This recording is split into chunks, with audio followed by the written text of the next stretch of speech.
Les experts européens sont avec nous. Nicolas Bouzou pour l'économie, Vincent Hervouette pour l'international. Bonjour messieurs. Bonjour Dimitri. Bonjour.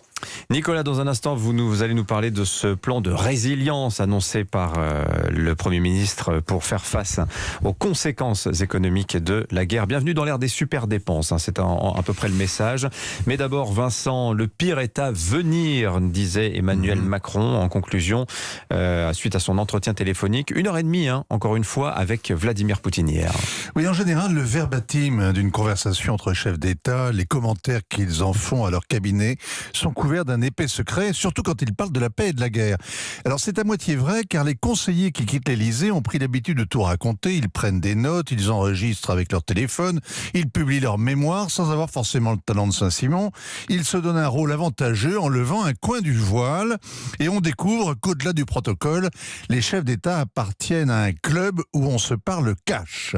Hier, Emmanuel Macron a dit à Vladimir Poutine « Tu te racontes des histoires, tu cherches des prétextes » et il lui a conseillé de ne pas se mentir. C'est direct, c'est du vécu. L'histoire immédiate servie chaud bouillant. On a l'impression d'être sous le bureau du président qui tient le maître du Kremlin au bout du fil, à moins que ce soit dans le vestiaire d'une salle de gym. Mais ce sont bien les services officiels de la présidence de la République qui livrent ce récit édifiant. Un échange franc, c'est-à-dire rugueux, et pour tout dire, un dialogue de sourds. Alors en 8 jours de guerre, les deux hommes se sont parlé 3 fois au téléphone. La première fois, le jeudi soir de l'invasion, c'est Paris qui appelle à la demande du président Zelensky. On réclame l'arrêt de l'offensive et il doit être immédiat. Poutine répond en justifiant son opération militaire spéciale. Les jours qui suivent, on vérifie que l'opération est vraiment spéciale, puisque c'est à coup de missile que le Kremlin prétend dénazifier les Ukrainiens. Heureusement que l'échange était très franc. Qu'est-ce que ça aurait été s'il avait été fourbe ? La deuxième fois, lundi, c'est encore l'Élysée qui téléphone. C'est toujours à la demande du président Zelensky. On réclame un cessez-le-feu et il doit être immédiat. Ça prend quand même 1h30 au bout du fil. Échange très franc et clair, dit le communiqué. Cela ne veut pas dire que les deux hommes se comprennent, mais qu'ils s'opposent frontalement. Emmanuel Macron demande l'arrêt des frappes contre les civils, la préservation des infrastructures, la sécurisation des routes. Le communiqué prétend que le président Poutine s'engage sur ces 3 points. Alors il doit y avoir des problèmes de traduction, ou alors on n'a pas entendu le rire de Poutine au bout du fil. L'Élysée a quand même un doute puisqu'il est convenu de rester en contact. En effet, depuis lundi, la deuxième phase des opérations est engagée et elle est beaucoup plus meurtrière. Alors le 3e coup de fil, c'était donc hier, et cette fois, c'est le Kremlin qui appelle.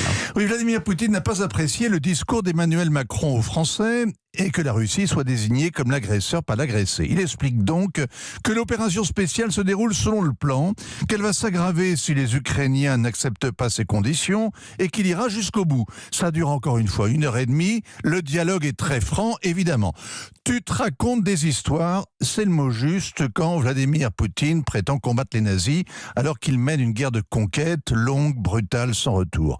Depuis des décennies, la France entretient une relation spéciale, particulière avec la Russie, mais elle ne sait pas trop quoi mettre dedans. Garder un canal ouvert avec le Kremlin est une bonne politique. Tout raconter ensuite en limite évidemment la portée. Il n'y a pas de négociation sans secret, pas de médiation sans s'effacer.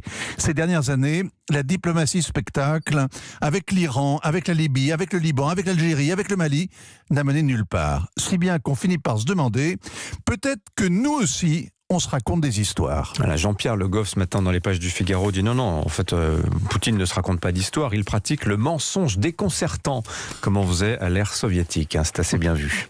Merci Vincent, bon week-end, Bonne journée, bon week-end. Bon week-end à vous. Nicolas Bouzou.